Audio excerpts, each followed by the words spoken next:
In this video, with updates on some recent topics, an eyewitness talks about life at the Wuhan Institute of Virology. There's an update on the recent paper claiming that for every 3 deaths saved from COVID, there are 2 caused by vaccines. I cover as well an attack on Bret, Weinstein and Heather Haying, comparing them to crackpots. And there's even an update on Ivermectin. This is just a short topical update. There's a couple of interesting things that caught my eye from recent stories and a few other topical musings. So let's go straight into it. There was an interesting Bloomberg interview with an Australian scientist, Dr. Danielle Anderson, who worked at the Wuhan Institute of Virology's BSL-4 laboratory for 3 years. That's the highest security lab where the most dangerous pathogens are handled. Where you would have hoped that the coronaviruses would have been handled, although there have certainly been reports that suggested they were in the level 2 lab, so it's not entirely clear from this piece where all those different things were located.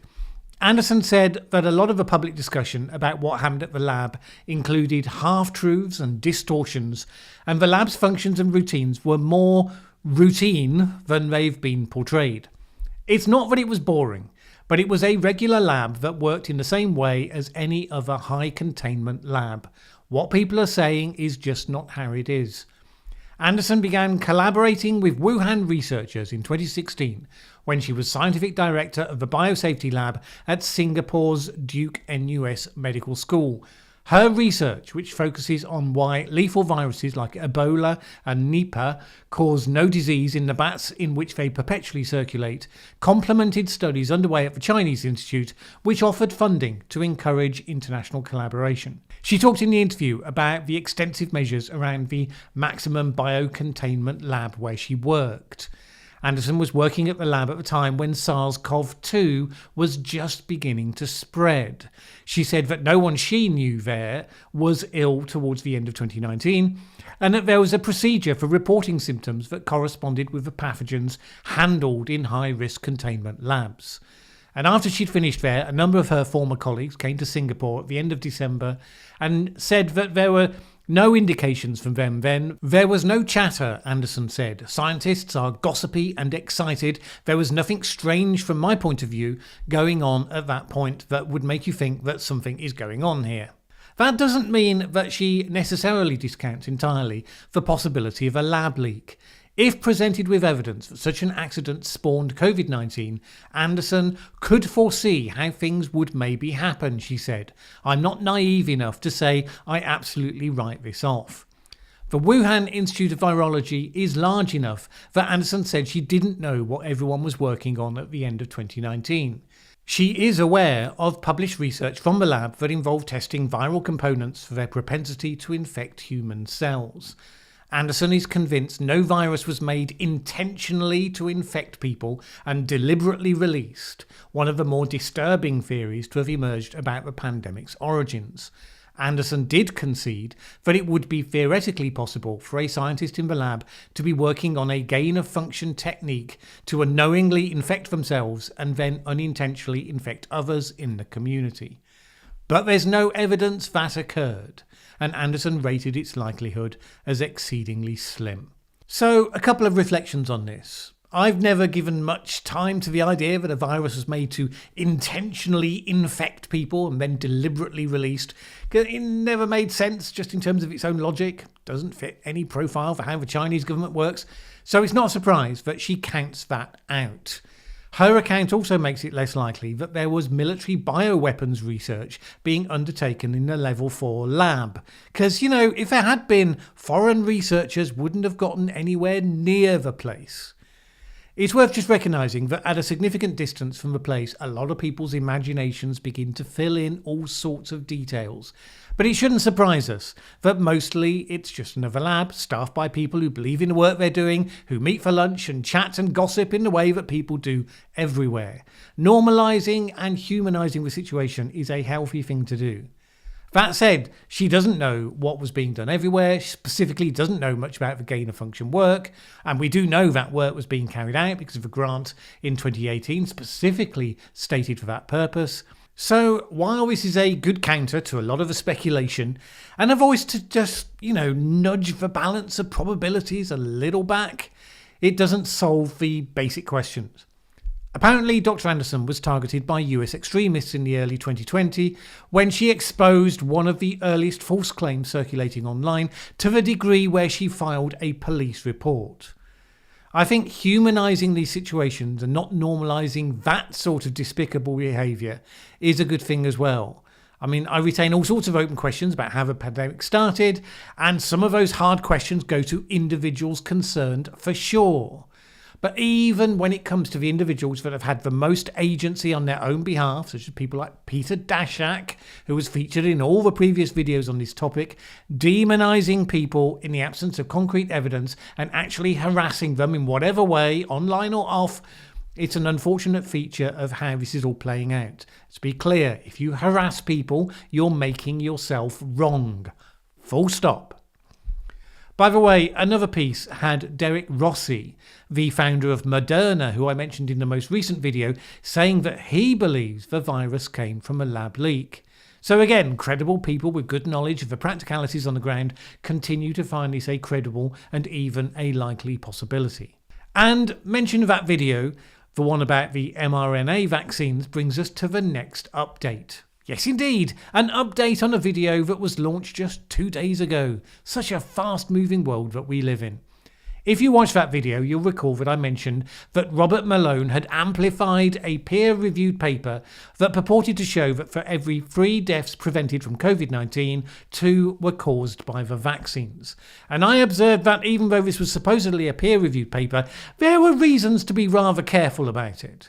The journal was a more obscure one, so it might not have such rigorous processes. The authors were not virologists, and the principal author didn't have related expertise at all, having done papers in the past on homeopathy and spiritual healing. And the figures they were using had been widely debunked as an invalid use of the vaccine incident reporting databases. Well, at least it turns out that I wasn't making any of that up. The paper has now had an expression of concern registered against it. The journal that published it issued this statement. The journal is issuing this expression of concern to alert readers to significant concerns regarding the paper cited above. Serious concerns have been raised about misinterpretation of the data and the conclusions. The major concern is the misrepresentation of the COVID-19 vaccination efforts and the misrepresentation of the data. E.g., abstract, for 3 deaths prevented by vaccination, we have to accept 2 inflicted by vaccination. Stating that these deaths linked to vaccination efforts is incorrect and distorted. We will provide an update following the conclusion of our investigation.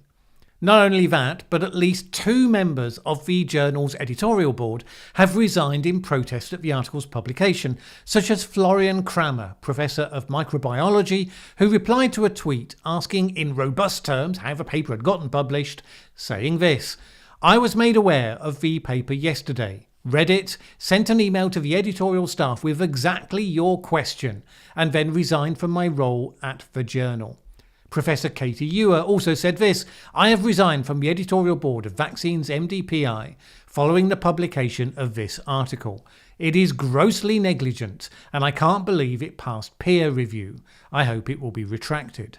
So look, generally my attitude to the peer-reviewed research, at least outside of the humanities, where, other issues at play, is that if I don't think something looks right, I'll generally assume that they know something that I don't. So if something looks so wrong that it will override that natural hesitancy to the degree that it did in this case, you should take it that it does indeed look pretty wrong. And at least that seems to have been confirmed. Presumably now the journal will subject it to some more careful scrutiny, and, if there's a case for the defence, then that should come out. Because these are important questions. We want the right answers, not just the comfortable ones.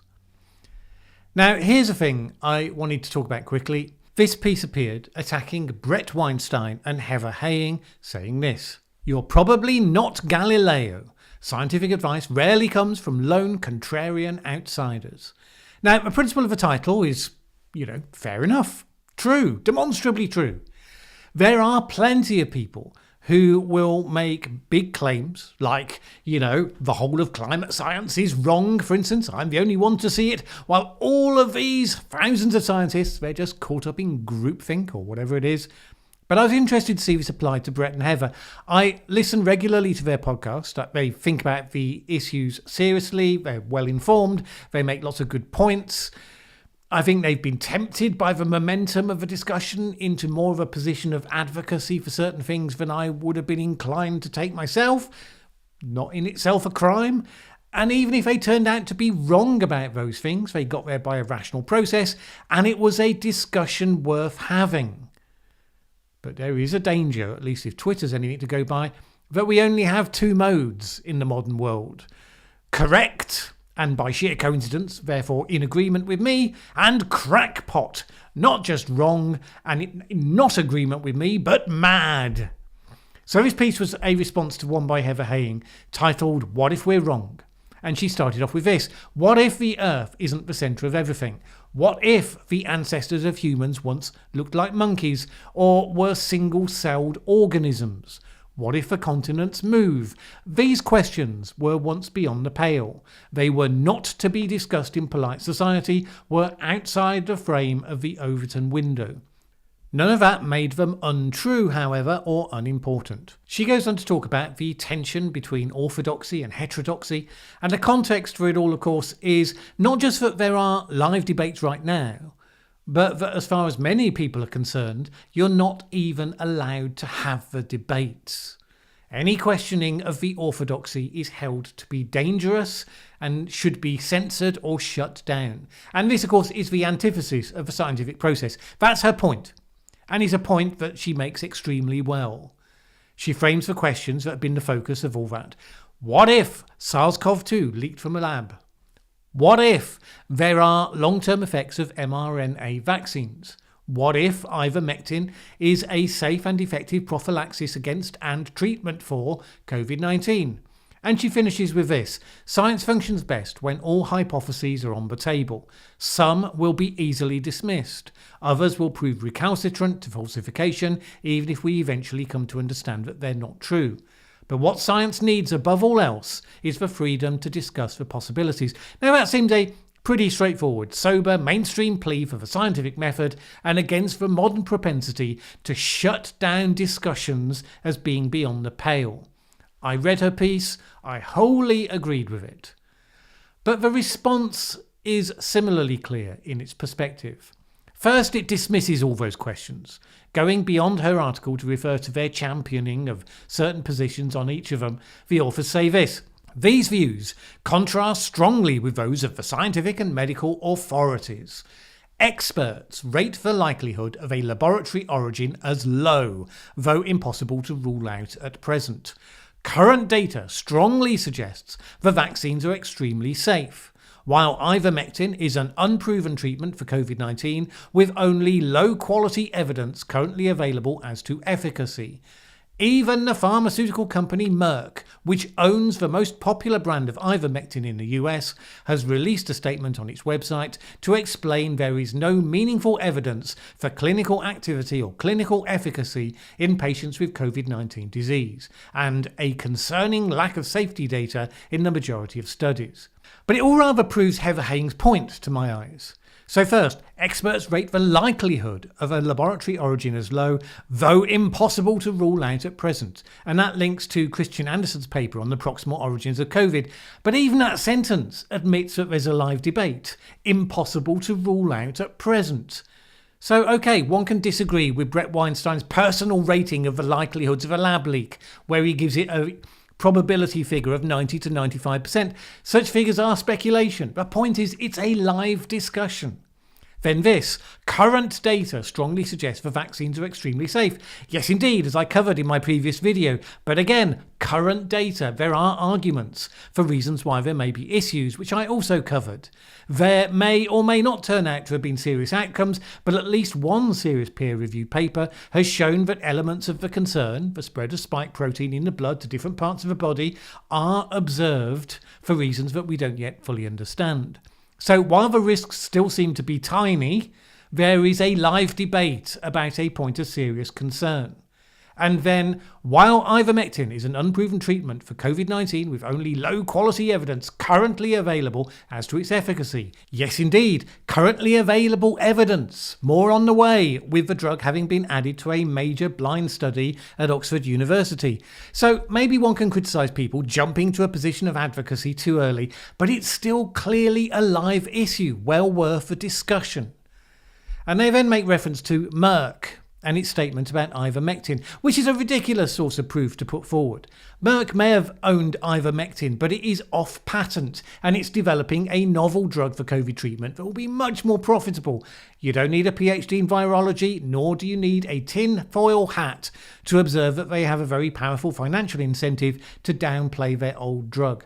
And that's not to say that I believe ivermectin must be effective, but they declined to run the trial to find out, Merck did, which is kind of the point. So what's the argument here? It seems to me you can disagree with any advocacy made by Weinstein and Haying without disagreeing with the principle that she puts forward in her article. The point is they got somewhat distracted with Galileo's reference, which it seems to me was only there to highlight how wrong it has been in the past to enforce a consensus. The author suggests instead that she compares her own contrarian theories to the work of Galileo and Pasteur. And no, that's not what she did in that article.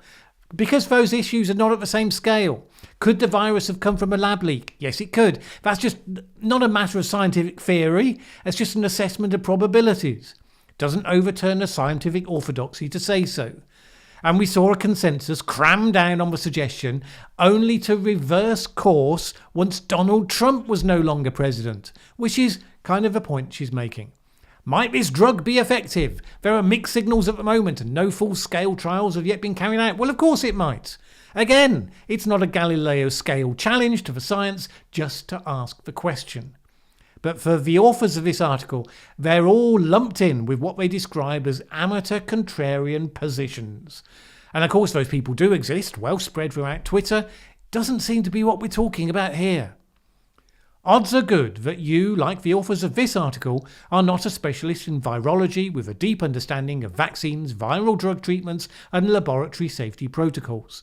These are all highly technical fields requiring many years of training and a deep familiarity with the scientific and medical literature. To attempt to generate an independent opinion from the primary evidence base is equivalent to the amateur engineers who pored over the debris of the World Trade Center towers trying to ascertain whether they were brought down by a controlled demolition or space-borne lasers. That's a fair description of how conspiracy theories work, but it's suggesting by implication that therefore Bret and Heather and anyone who is sympathetic to any of their questions or their positions must necessarily be rated the same. I do think there's a valid criticism if you end up in a position of premature advocacy. Look, let me put it this way. Oxford University are now carrying out a full-scale trial of the drug ivermectin. If you're rooting for that to come out with a strong negative against ivermectin, then you've invested yourself emotionally in an outcome. And that's the antithesis of a scientific method. The same probably applies if you're strongly rooting for it to come out with a positive, of course, except that you can at least claim that you just want there to be another effective treatment option. You know, one cheap enough that the developing world could benefit from it. That would be a good thing, after all. But this is the point. Science is not a team sport, or at least it shouldn't be. We should be rooting for the best studies to be conducted so that we get to the truth, whether it's the answer we expected or wanted or not. Now, the so-called amateur contrarians, of course, if a study comes out with a wrong answer, they'll just find reasons why the study was wrong. You know, whatever it takes to keep believing what they want to believe. But that's not how the scientific establishment is supposed to approach it. I mean, you know, okay, it's made up of human beings and people being people, they can be tempted into it, but it shouldn't be endorsed that way. And that was rather the point of Heather Haying's article. And it seems to me the riposte proved the point rather than refuted it. Well, now that I've got you all on board with the objectivity of science, one more quick update to give you, which does actually focus on ivermectin, because a new meta-analysis was published this week, and it's not actually positive news for those who are holding out hope that the drug will deliver. This study reviewed published and preprint randomized controlled trials, looking at various outcomes such as all-cause mortality, length of hospital stay, and adverse events. They used a standard methodology for evaluating the quality of the studies that they reviewed, and they came to this conclusion.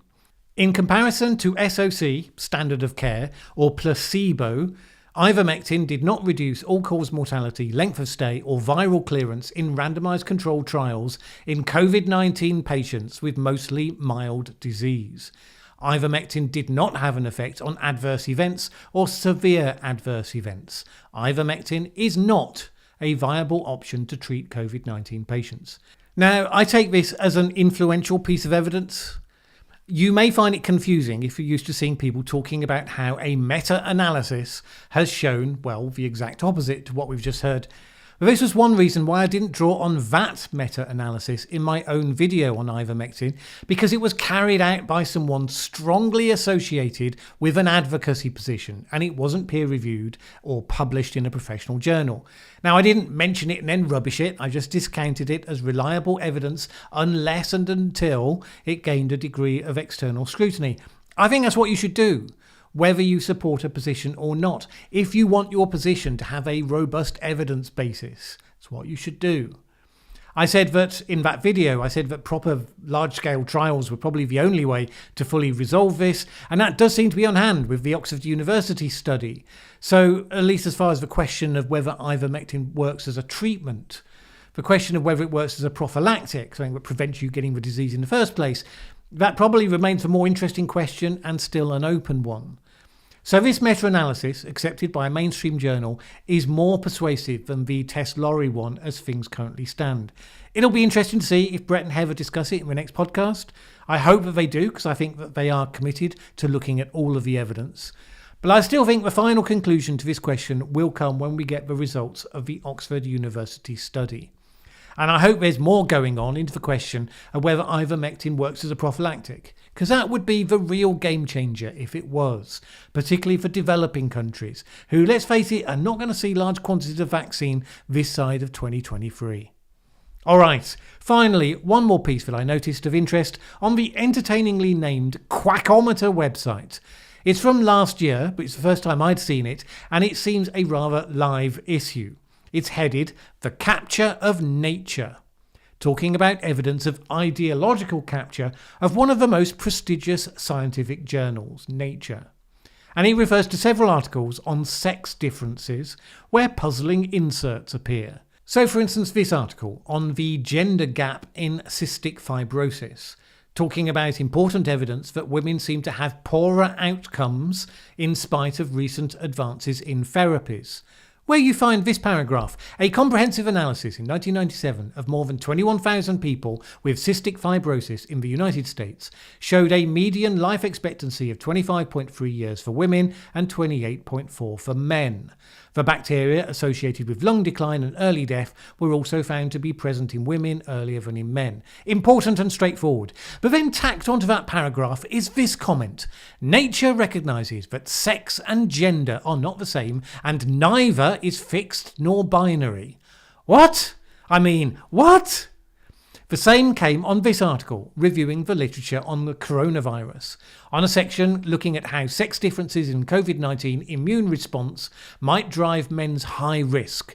The researchers noticed that male participants' typical immune response to infection differed from that of female participants, which could explain the more severe disease often observed in men. Then again, tacked on the end in brackets, Nature recognises that sex and gender are neither binary nor fixed. Well, could Nature explain how that works, I wonder? If female participants have a different immune response, does that change if the female in question becomes a male in this non-fixed universe? That would be a remarkable outcome, well worth some peer-reviewed research, you would think. Or does the immune response stay fixed while that sex goes wandering about in its happy, non-binary kind of a way? And if it does remain fixed, could we perhaps come up with a word to describe the biological circumstances to which it affixes itself, in the interests of being able to, treat the damn thing? No idea, of course, what such a word might be or what it might convey. There's a serious point here. One of the challenges with some of the literature in the humanities and the social sciences is that you can see clear evidence of ideological capture. Things described in an ideological way, not based on observation. We do rely on the hard sciences remaining free from such influences. Odd statements tacked onto the end of sensible paragraphs on editorial pieces, that is odd, worthy of mockery, but so far no more than an oddity. But the concern, of course, becomes if that capture becomes more explicit and more intrusive. And then you end up with the loss of authority and the ability to use evidence to make sense of the world. Such nonsense should be challenged for that reason. And of course, so far it has been. Numerous pieces picked up on that particular phenomenon. If it took more serious form, it would of course be challenged, as indeed the Lancet has been challenged over its conflicts of interest over COVID origins. At least the integrity of the system gets defended, even if some of the participants compromise themselves by bowing to less than defensible elements of the orthodoxy. But you can never take it for granted. Alright, that's all for this video. I hope you enjoyed this update. Not really done a video quite like this before, but it seems to me quite useful to catch up from time to time with new developments from the issues and the topics that I cover here. Let me know what you think anyway in the comments below. Thanks for watching this video. If you liked it, please share with anyone else you think would also enjoy it. Word of mouth is really important to us. And if you've not subscribed yet, what are you waiting for? As the saying goes, that subscribe button won't smash itself.